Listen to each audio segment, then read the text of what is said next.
ਦੋਸਤੋ MCQ ਦੀ ਕੜੀ ਆਪਾਂ ਸ਼ੁਰੂ ਕੀਤੀ ਸੀ। ਉਸ ਕੜੀ ਦਾ ਅੱਜ ਤੀਜਾ ਭਾਗ ਲੈ ਕੇ ਆਏ ਹਾਂ, ਜਿਹਦੇ ਵਿੱਚ 10 ਸਵਾਲ ਨੇ ਤੇ 10 ਸਵਾਲਾਂ ਨੂੰ ਧਿਆਨ ਦੇ ਨਾਲ ਤੁਸੀਂ ਸੁਣੋਗੇ ਤਾਂ ਤੁਹਾਡੇ 40-50 ਸਵਾਲ ਕਵਰ ਹੋ ਜਾਣਗੇ, ਮੈਨੂੰ ਪੂਰੀ ਉਮੀਦ ਹੈ।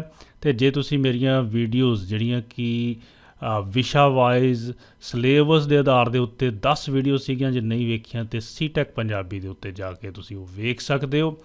ਜੇ ਚੈਨਲ ਤੇ ਨਵੇਂ ਹੋ ਤਾਂ ਸਬਸਕ੍ਰਾਈਬ ਕਰੋ, ਬੈਲ ਆਈਕਨ ਨੂੰ ਦਬਾ ਦਿਓ, ਵੱਧ ਤੋਂ ਵੱਧ ਸ਼ੇਅਰ ਕਰੋ। ਲਓ ਚੱਲਦੇ ਹਾਂ ਪਹਿਲੇ ਸਵਾਲ ਵੱਲ।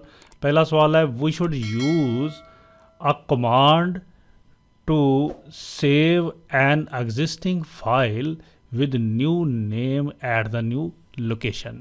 ਯਾਨੀ ਕਿ ਤੁਸੀਂ ਨਵੀਂ ਲੋਕੇਸ਼ਨ ਦੇ ਉੱਤੇ ਸੇਮ ਫਾਈਲ ਨੂੰ ਜੇ ਤੁਸੀਂ ਸੇਵ ਕਰਨਾ ਹੈ ਤਾਂ ਉਹਦੇ ਲਈ ਕਿਹੜੀ ਕਮਾਂਡ ਲਾਓਗੇ?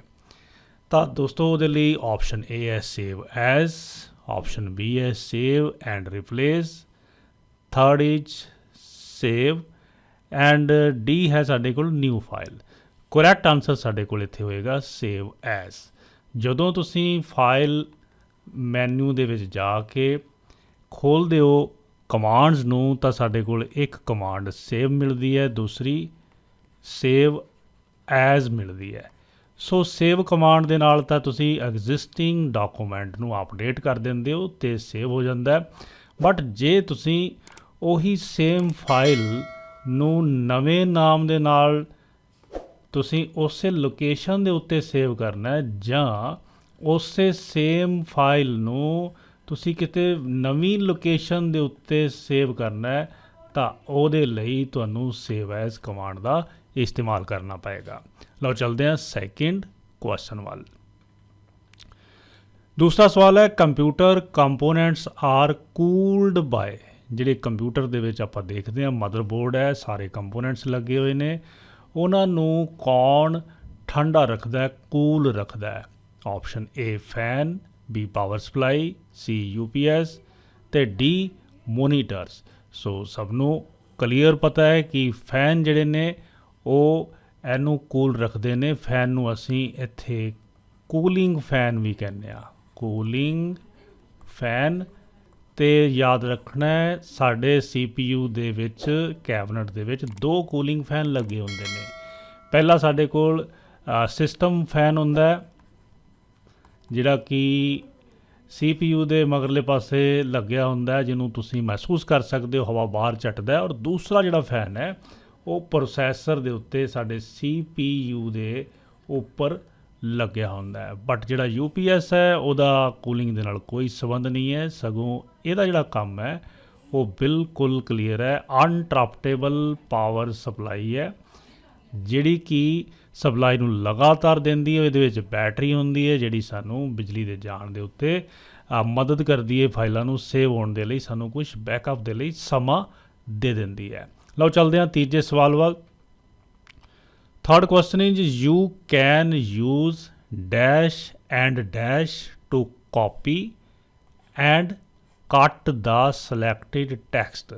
ਯਾਨੀ ਕਿ ਸਿਲੈਕਟ ਕੀਤੇ ਹੋਏ ਚੁਣੇ ਹੋਏ ਟੈਕਸਟ ਨੂੰ ਤੁਸੀਂ ਕਾਪੀ ਅਤੇ ਕੱਟ ਕਰਨਾ ਹੈ, ਤਾਂ ਉਹਦੇ ਲਈ ਕਿਹੜੀ ਕਮਾਂਡ ਵਰਤੋਗੇ? ਸੋ ਕਾਪੀ ਦੇ ਲਈ ਅਸੀਂ Ctrl+C ਵਰਤਦੇ ਹਾਂ, ਬਿਲਕੁਲ ਠੀਕ ਹੈ।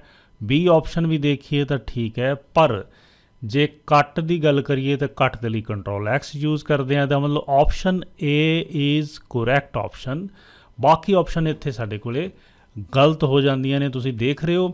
Ctrl+P ਪ੍ਰਿੰਟ ਵਾਸਤੇ ਯੂਜ਼ ਕਰਦੇ ਹਾਂ, Ctrl+S ਸੇਵ ਵਾਸਤੇ ਯੂਜ਼ ਕਰਦੇ ਹਾਂ, Ctrl+Z ਜਿਹੜੀ ਹੈ ਅਨਡੂ ਕਮਾਂਡ ਹੈ, ਔਰ ਇਸ ਤਰੀਕੇ ਦੇ ਨਾਲ ਤੁਸੀਂ ਯੂਜ਼ ਕਰਦੇ ਹੋ। Alt+P ਕੋਈ ਕਮਾਂਡ ਨਹੀਂ ਹੈ, ਇਹ ਕਮਾਂਡ ਇੱਥੇ ਗਲਤ ਦਿੱਤੀ ਹੋਈ। ਸੋ ਕਰੈਕਟ ਆਨਸਰ ਸਾਡੇ ਕੋਲ C ਹੈ।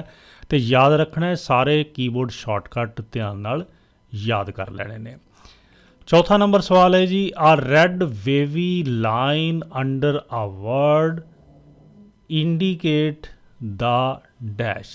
ਯਾਨੀ ਕਿ ਉਹ ਕਹਿੰਦਾ ਹੈ ਕਿ ਜਦੋਂ ਵੀ ਕੋਈ ਸ਼ਬਦ ਤੁਸੀਂ ਗਲਤ ਲਿਖਦੇ ਹੋ, ਮੰਨ ਲਓ ਕੰਪਿਊਟਰ ਸ਼ਬਦ ਦੇ ਵਿੱਚ ਗਲਤੀ ਕਰ ਲਈ, ਅਤੇ ਥੱਲੜੇ ਪਾਸੇ ਰੈਡ ਵੇਵੀ ਲਾਈਨ ਜਿਹੜੀ ਲੱਗਦੀ ਹੈ ਉਹਦਾ ਫੰਕਸ਼ਨ ਕੀ ਹੈ? ਸੋ ਉਹਦਾ ਫੰਕਸ਼ਨ A ਆਪਸ਼ਨ ਹੈ grammatical mistake, B spelling mistake, C is not appropriate for that particular sentences ਤੇ ਡੀ ਹੈ ਇਜ਼ ਅ ਵਰਬ। ਇਹਨਾਂ ਵਿੱਚੋਂ ਕਰੈਕਟ ਜਿਹੜੀ ਆਪਸ਼ਨ ਹੈ ਉਹ ਸਪੈਲਿੰਗ ਮਿਸਟੇਕ, ਜਦੋਂ ਕੋਈ ਸ਼ਬਦ ਦੇ ਸਪੈਲਿੰਗ ਮਿਸਟੇਕ ਹੋਣਗੇ ਤਾਂ ਉਹਦੇ ਥੱਲੇ ਰੈੱਡ ਵੇਵਿੰਗ ਲਾਈਨ ਜਿਹੜੀ ਹੈ ਉਹ ਵੱਜ ਜਾਂਦੀ ਹੈ। ਸੋ ਸਵਾਲ ਨੰਬਰ 5 ਹੈ ਜੀ, with C D U can. ਤੋ ਸੀ ਡੀ ਦੇ ਰਾਹੀਂ ਤੁਸੀਂ ਕੀ ਕੁਝ ਕਰ ਸਕਦੇ ਹੋ ਦੋਸਤੋ? Read and write, only write, none of those. So ਯਾਦ ਰੱਖਣਾ ਕਿ ਸੀ ਡੀ ਦੇ ਰਾਹੀਂ ਅਸੀਂ ਦੋਨੇ ਕੰਮ ਕਰ ਸਕਦੇ ਹਾਂ, ਰੀਡ ਐਂਡ ਰਾਈਟ ਦਾ। ਜਿਹੜੀ ਸੀ ਡੀ ਸਾਡੇ ਕੋਲ ਹੈ ਉਹ ਦੋ ਤਰ੍ਹਾਂ ਦੀ ਸੀ ਡੀ ਜਿਹੜੀ ਹੈ ਉਹ ਬਾਜ਼ਾਰ ਦੇ ਵਿੱਚ ਸਾਡੇ ਕੋਲ ਅਵੇਲੇਬਲ ਹੈ। ਇੱਕ ਸਾਡੇ ਕੋਲ ਜਿਹੜੀ ਸੀ ਡੀ ਹੁੰਦੀ ਹੈ ਉਹ ਹੁੰਦੀ ਹੈ ਜੀ ਰੀਡ ਓਨਲੀ, ਠੀਕ ਹੈ ਜੀ, ਔਰ ਦੂਸਰੀ ਹੁੰਦੀ ਹੈ ਰੀਡ ਰਾਈਟ। ਸੋ ਦੋ ਤਰ੍ਹਾਂ ਦੀਆਂ ਸੀਡੀਆਂ ਹੁੰਦੀਆਂ ਨੇ। ਜਿਹੜੀ ਰੀਡ ਓਨਲੀ ਹੈ ਉਹਦੇ ਵਿੱਚ ਤੁਸੀਂ ਇੱਕ ਵਾਰ ਰਿਕਾਰਡ ਕਰ ਦਿੰਦੇ ਹੋ ਡਾਟਾ ਤਾਂ ਸਿਰਫ ਉਸ ਤੋਂ ਬਾਅਦ ਪੜ੍ਹ ਸਕਦੇ ਹੋ, ਉਹਨੂੰ ਅਰੇਜ਼ ਨਹੀਂ ਕਰ ਸਕਦੇ। ਬਟ ਰੀਡ ਰਾਈਟ ਦੇ ਵਿੱਚ ਕੀ ਹੈ, ਰਿਕਾਰਡੇਬਲ ਸੀ ਡੀ ਹੁੰਦੀ ਹੈ ਪੈਨ ਡਰਾਈਵ ਦੀ ਤਰ੍ਹਾਂ। ਤੁਸੀਂ ਇੱਕ ਵਾਰੀ ਇਹਨੂੰ ਰੀਡ ਕਰ ਲਓ ਔਰ ਰੀਡ ਕਰਨ ਤੋਂ ਬਾਅਦ ਜਦੋਂ ਤੁਹਾਨੂੰ ਲੋੜ ਪਵੇ ਉਹਨੂੰ ਇਰੇਜ਼ ਕਰਕੇ ਡਾਟਾ ਨਵਾਂ ਵੀ ਪਾ ਸਕਦੇ ਹੋ। ਔਰ ਸੀ ਡੀ ਦੇ ਉੱਤੇ ਜਾਂ DVD ਦੇ ਉੱਤੇ ਡਾਟੇ ਨੂੰ ਭਰਨ, ਡਾਟੇ ਨੂੰ ਸੇਵ ਕਰਨ ਦੀ ਜਿਹੜੀ ਪ੍ਰਕਿਰਿਆ ਉਹਨੂੰ ਅਸੀਂ ਕਹਿੰਦੇ ਹਾਂ ਬਰਨਿੰਗ। ਸਵਾਲ ਪੇਪਰ ਵਿੱਚ ਕਈ ਵਾਰ ਆਇਆ ਹੋਇਆ। ਸੋ ਬਰਨਿੰਗ ਪ੍ਰੋਸੈਸ ਕਹਿੰਦੇ ਹਾਂ, ਸੋ ਬਰਨ ਕਰਨਾ। ਰਿਕਾਰਡਿੰਗ ਸੀ ਡੀ ਜਾਂ DVD ਦੇ ਉੱਤੇ ਕਰਨ ਤੋਂ ਭਾਵ ਹੈ ਉਹਨੂੰ ਬਰਨ ਕਰਨਾ। ਸੋ ਕੁਐਸਚਨ ਨੰਬਰ 6 ਤੇ ਜਾਣ ਤੋਂ ਪਹਿਲਾਂ ਇੱਕ ਚੀਜ਼ ਹੋਰ ਵੀ ਧਿਆਨ ਰੱਖਣੀ ਹੈ ਕਿ ਜਿਹੜੀ ਸੀ ਡੀ ਜਾਂ DVD ਹੁੰਦੀ ਹੈ ਉਹ ਸਾਡੇ ਕੋਲੇ ਆਪਟੀਕਲ ਡਿਵਾਈਸ ਹੁੰਦੀ ਹੈ, ਕਿਉਂਕਿ ਇਹਦੇ ਉੱਤੇ ਲੈਂਸ ਲੱਗਿਆ ਹੁੰਦਾ ਹੈ ਔਰ ਲਾਈਟ ਦੇ ਬੇਸ ਦੇ ਉੱਤੇ, ਲਾਈਟ ਦੇ ਪ੍ਰਿੰਸੀਪਲ ਦੇ ਆਧਾਰ ਦੇ ਉੱਤੇ ਇਹ ਕੰਮ ਕਰਦੀ ਹੈ ਜੀ। ਅਤੇ ਯਾਦ ਰੱਖਣਾ ਸੀ ਡੀ ਜਿਹੜੀ ਆਰ ਹੈ ਉਹਦੀ ਜਿਹੜੀ ਸਮਰੱਥਾ ਹੁੰਦੀ ਹੈ ਉਹ 700 MB ਹੁੰਦੀ ਹੈ ਔਰ ਜਿਹੜੀ ਸਾਡੇ ਕੋਲ ਰੀਡ ਰਾਈਟ ਸੀ ਡੀ ਹੈ 4.7 GB ਹੁੰਦੀ ਹੈ, ਯਾਨੀ ਕਿ ਜਿਹੜੀ DVD ਹੈ ਉਹ 4.7 GB ਹੁੰਦੀ ਹੈ। DVD ਦੀ ਕਪੈਸਿਟੀ, ਸੀ ਡੀ ਦੀ ਕਪੈਸਿਟੀ 700 MB।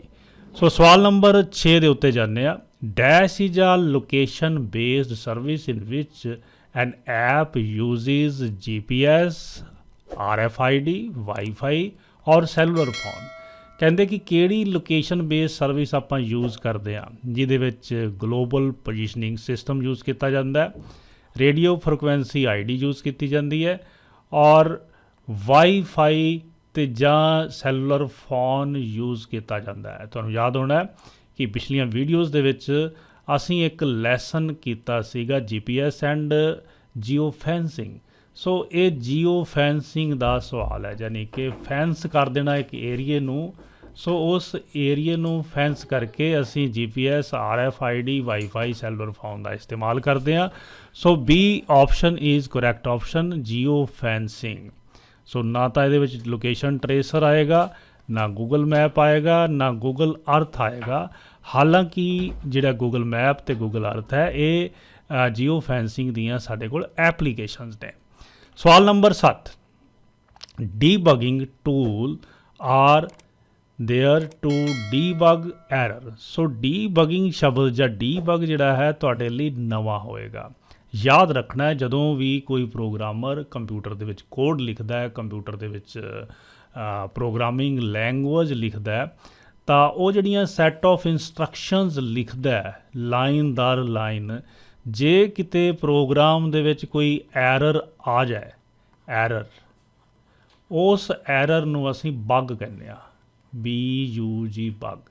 ਜਿਹੜੀ ਪ੍ਰੋਗਰਾਮਿੰਗ ਅਸੀਂ ਕੋਡਿੰਗ ਭਾਸ਼ਾ ਦੇ ਵਿੱਚ ਕਰਦੇ ਹਾਂ, ਪ੍ਰੋਗਰਾਮਿੰਗ ਲੈਂਗੁਏਜ ਦੇ ਵਿੱਚ, ਉਹਦੇ ਵਿੱਚ ਜਿਹੜੀ ਐਰਰ ਆਉਂਦੀ ਹੈ, ਜਿਹੜੀ ਤਰੁੱਟੀ ਆਉਂਦੀ ਹੈ, ਕਿਉਂਕਿ ਸਹੀ ਪ੍ਰੋਗਰਾਮ ਕਈ ਵਾਰੀ ਨਹੀਂ ਲਿਖਿਆ ਜਾਂਦਾ, ਉਸ ਤਰੁੱਟੀ ਨੂੰ ਅਸੀਂ ਬੱਗ ਕਹਿੰਦੇ ਹਾਂ। ਅਤੇ ਤਰੁੱਟੀ ਨੂੰ ਹਟਾਉਣ ਦੀ ਜਿਹੜੀ ਪ੍ਰਕਿਰਿਆ ਉਸ ਨੂੰ ਅਸੀਂ ਡੀਬਗ ਕਹਿੰਦੇ ਹਾਂ, ਡੀਬਗ। ਸੋ ਪਹਿਲੀ ਗੱਲ ਤਾਂ ਇਹ ਕਲੀਅਰ ਹੈ ਕਿ ਬੱਗ ਕਿਹਦੇ ਵਿੱਚ ਆਉਂਦੇ ਨੇ, ਪ੍ਰੋਗਰਾਮ ਦੇ ਵਿੱਚ, ਔਰ ਉਹਨਾਂ ਨੂੰ ਹਟਾਉਣ ਦੀ ਪ੍ਰਕਿਰਿਆ ਕੀ ਹੈ, ਡੀਬਗਿੰਗ। ਸੋ ਇੱਥੇ ਆਪਸ਼ਨ ਬਿਲਕੁਲ ਕਲੀਅਰ ਹੈ, ਸੀ ਆਪਸ਼ਨ, ਪ੍ਰੋਗਰਾਮਸ।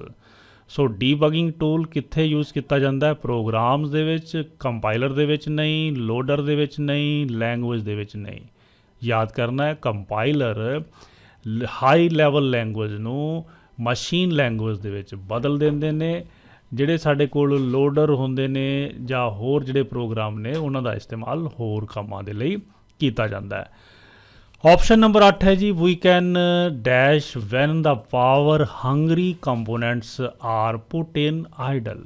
ਮਤਲਬ ਕਿ ਜਿਹੜੇ ਕੰਪਿਊਟਰ ਦੇ ਕੁਛ ਕੰਪੋਨੈਂਟਸ ਐਸੇ ਨੇ ਜਿਹੜੇ ਪਾਵਰ ਬਹੁਤ ਲੈਂਦੇ ਨੇ, ਬਿਜਲੀ ਬਹੁਤ ਜ਼ਿਆਦਾ ਯੂਜ਼ ਕਰਦੇ ਨੇ, ਜਿਹਨੂੰ ਅਸੀਂ ਪਾਵਰ ਹੰਗਰੀ ਕਹਿੰਦੇ ਆ, ਉਹਨਾਂ ਨੂੰ ਪੁੱਟ ਆਈਡਲ ਮਤਲਬ ਉਹਨਾਂ ਨੂੰ ਕੰਮ ਤੋਂ ਰੋਕਣਾ। ਜਦੋਂ ਤੁਸੀਂ ਕੰਮ ਨਹੀਂ ਕਰ ਰਹੇ, ਜਦੋਂ ਤੁਸੀਂ ਯੂਜ਼ ਨਹੀਂ ਕਰ ਰਹੇ ਆਪਣਾ ਕੰਪਿਊਟਰ, ਤਾਂ ਉਹਨਾਂ ਨੂੰ ਵਿਹਲਾ ਕਰਨਾ ਹੈ ਤਾਂ ਜੋ ਪਾਵਰ ਨਾ ਯੂਜ਼ ਕਰਨ, ਤਾਂ ਉਹਨੂੰ ਅਸੀਂ ਆਈਡਲ ਕਹਿੰਦੇ ਆ। ਉਹਦੇ ਲਈ ਤੁਸੀਂ ਕਿਹੜਾ ਮੋਡ ਯੂਜ਼ ਕਰੋਗੇ, ਉੱਥੇ ਅਸੀਂ ਸਟੈਂਡ ਬਾਏ ਮੋਡ ਦੀ ਵਰਤੋਂ ਕਰਦੇ ਹਾਂ। आगे साढ़े को क्वेश्चन नंबर 9 है, सैकेंड लास्ट क्वेश्चन है, video conferencing requires a microphone speaker and a dash attach to your computer. जो वीडियो कॉन्फ्रेंस करनी है तो याद रखना है कि तुहाडे कंप्यूटर दे नाल इत्थे साढ़े कोले जुड़िया होना चाहिए कैमरा। कैमरे दे विच जिहड़ा है माइक्रोफोन भी होना चाहिए, ठीक है जी। और एक सुनन वास्ते तुहाडे कोल स्पीकर दा होना भी जरूरी है। सो 3 चीज़ां होणियां जरूरी ने, पर इत्थे साडे कोल माइक्रोफोन दे नाल स्पीकर दिता होया और तीजा जिहड़ा कंपोनेंट है वो इत्थे नहीं दिता होया। सो माइक्रोफोन स्पीकर ते नाल साडे कोले माइक्रोफोन होना चाहिए। माइक्रोफोन स्पीकर दे नाल साडे कोले वीडियो कैमरा होना चाहिए। So C option is correct option. Last साडे कोल सवाल है जी, which of the following can transmit data at high speed. केड़ा मीडिया जिहड़ा है वो डाटे नूं हाई स्पीड दे उत्ते ट्रांसमिट करन दे लई मदद करदा है। ऑप्शन ए साढ़े को करैक्ट होएगी, ऑप्टिकल फाइबर। देखो ऑप्टिकल फाइबर जड़ियाँ ने बरीक बरीक रेशे ने, एक तरह शीशे दियाँ बनिया हुई तारां ने जिहदे विचों इलैक्ट्रॉन नहीं गुजरते, फोटोन गुजरते ने, लाइट बहुत तेज़ी नाल दौड़ती है तो डाटा बड़े हाई स्पीड दे विच ट्रांसफर होंदा है। पर कोएक्सीअल जिहड़ियां केबल्स ने वो घरां दे विच जिवें केबल तार हुंदी है उस तरह दियां हुंदियां ने, जिन्हां तो तुसीं डाटे नूं ट्रांसफर तो कर सकते हो पर बहुत घट स्पीड दे नाल कर सकते हो। इस तरह फ्लैट केबल तो अपनिया बिजली वालियां तारां ने, ट्विस्टिड पेयर जिहड़ियां हुंदियां ने वो ट्विस्ट यानी कि जोड़े दे रूप दे विच तारां हुंदियां ने। सो इन्हां दा इस्तेमाल भी किया जाता है पर इन्हां दी स्पीड भी घट हुंदी है। बहरहाल सब तो वध स्पीड जिहड़ी है ऑप्टिकल फाइबर केबल्स दी है। सो तुहानूं ये वीडियो किवें लगी ਉਹਦੇ ਲਈ ਤੁਹਾਡਾ इंतजार रहेगा। कमेंट बॉक्स ਦੇ ਵਿੱਚ कमेंट करो। और ਤੁਹਾਡੇ ਲਈ ਲਾਸਟ ਦੇ ਵਿੱਚ ਸਵਾਲ ਹੈ। ਸਵਾਲ ਇਹ ਹੈ ਦੋਸਤੋ ਕਿ ਤੁਸੀਂ ਇਹ ਦੱਸਣਾ ਹੈ ਕਿ DVD ਦੀ ਕਪੈਸਿਟੀ ਕਿੰਨੀ ਹੁੰਦੀ ਹੈ। DVD ਦੀ ਕਪੈਸਿਟੀ, DVD ਦੀ ਕਪੈਸਿਟੀ ਕਿੰਨੀ ਹੁੰਦੀ ਹੈ ਇਹ ਤੁਸੀਂ ਦੱਸਣਾ ਹੈ। सो ਵੱਧ ਤੋਂ ਵੱਧ ਇਸ ਵੀਡੀਓ ਨੂੰ ਸ਼ੇਅਰ ਕਰੋ, ਲਾਈਕ ਕਰੋ। ਜੇ ਚੈਨਲ ਦੇ ਉੱਤੇ ਨਵੇਂ ਹੋ ਤਾਂ ਇਸ ਨੂੰ ਸਬਸਕ੍ਰਾਈਬ ਕਰੋ। DVD ਦੀ ਕਪੈਸਿਟੀ ਆਨਸਰ ਜਿਹੜਾ ਹੈ ਉਹ ਕਮੈਂਟ ਬਾਕਸ ਦੇ ਵਿੱਚ ਤੁਸੀਂ ਆਪਣਾ ਜਵਾਬ ਲਿਖਣਾ ਹੈ। ਬਹੁਤ ਬਹੁਤ ਧੰਨਵਾਦ।